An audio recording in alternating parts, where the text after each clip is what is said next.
What is up, everybody? Oh, that was a bump. It is All Hallows Eve here in small town Northern California, and the kiddos should be out and about because the sun is set. That is the signal, right, for the kids to get out. It is an exciting moment.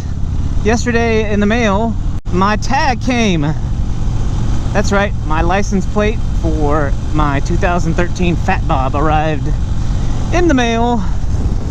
So we are going to throw that on there and make this baby official. No one will know how freshly off of a lot this bike is. Yeah, I've been waiting. It's been September, October, so like a month and a half, I think it's been. I thought maybe that I got my bike in August, but no, it was definitely in September. And here we are, the last day of October, and my plate arrived yesterday. So I was thinking, it's definitely disappointing and something that's a little bit frustrating at times. If you're wanting to go on to the YouTube and look up content for vertically challenged riders, or to put it bluntly, short riders, it's hard to come by. Now, specifically for me, when I was looking up bikes that I could potentially buy as my next bike, half the time I would want to find out, is this going to be a good fit for my, my body? Am I going to be able to ride this bike comfortably? And at least half the time I would not be able to find anything. And so, I would take to the forums. But really, I'm a visual guy, so I want to see somebody on a bike, riding the bike, so I know that it would be possible for me to physically ride the bike and not be all stretched out. Stretched out is fine, but, I can't be like, it can't be unsafe. And the biggest thing for me for the longest time was trying to find a short guy that could give me some feedback on the V-Rod, because I was in love with the V-Rod for so long, which is funny because I finally rode one after I got this bike and found out that I could easily ride a V-Rod. So that's the answer to your question. If you're out there and you haven't watched my other video yet, if you want to ride a V-Rod and you're 5'6", or maybe your inseam is only like 29 or 30 inches, you can ride a V-Rod. Will it be the most comfortable ride? Maybe not, because it's a little bit of a clamshell position when I was riding that bike on the test ride, but definitely not impossible and definitely not unsafe. So I'm just putting this video out there because I want a video out there. When you search short rider, Harley Davidson maybe, I want us short riders to be able to find something and find content. So I actually tag all of my videos with short rider. So if you're out there and you're a short rider and you search in YouTube short rider, let me know in the comments if you come up with any of my other videos, because that would help me to know if the tagging system works. And I want to be able to provide that content for people, because it was something that bothered me that it wasn't out there in bulk. So I'd like, this hopefully will bring a little bit of awareness to it.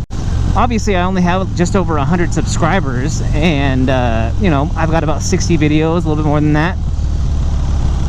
But every one of those videos that is a motovlog video is tagged with short rider. So there's a lot of content out there on my page for short riders, and every bike that I ride, that I've test ridden, or you see me riding on this channel, you can ride too. If you've got short legs or you are a short person, no offense obviously, because I am a short person, there are not a lot of bikes out there that you cannot ride.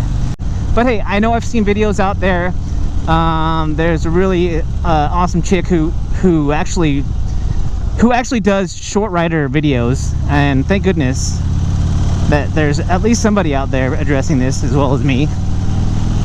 Again, every bike that you see me ride, you can go out there and test ride or consider buying.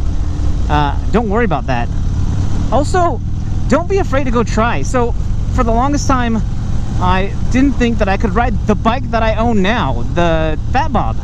I threw my leg over at a dealership, and the guy wouldn't. You know how when you go to a dealership, a guy will stand in front of you and put his knees between the front tires so you can sit on it and see how it feels before you actually take it out, or before you might even consider taking it out.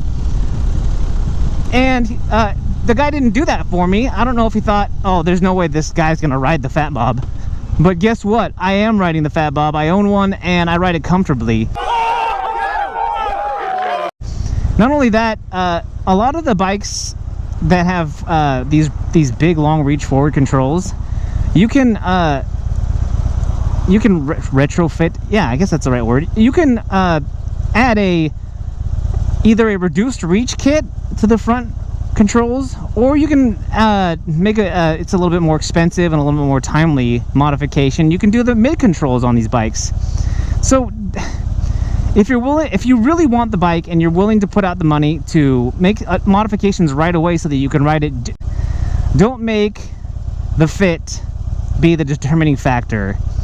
There's a lot of things you can do to bikes to mod them, and I'm probably preaching to the choir here, because if you're watching this video you already know. But for me, again, I was just frustrated because I'm like, I don't know if this is possible.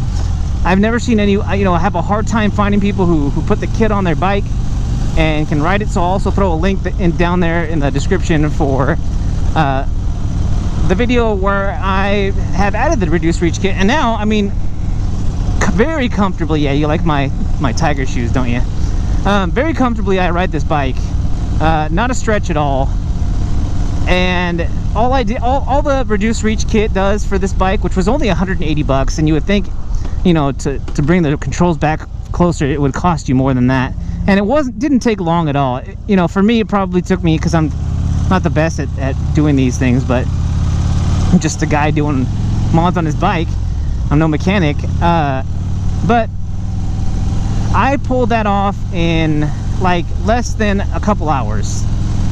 If I can do it in a couple hours, you can definitely do it in a couple hours.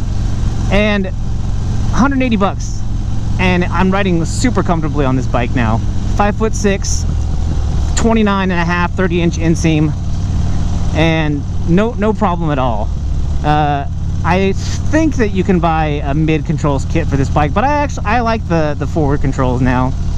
I've test ridden both. I've test ridden rear controls, mid controls, forward controls, and I've really settled in on these forward controls, at least for now.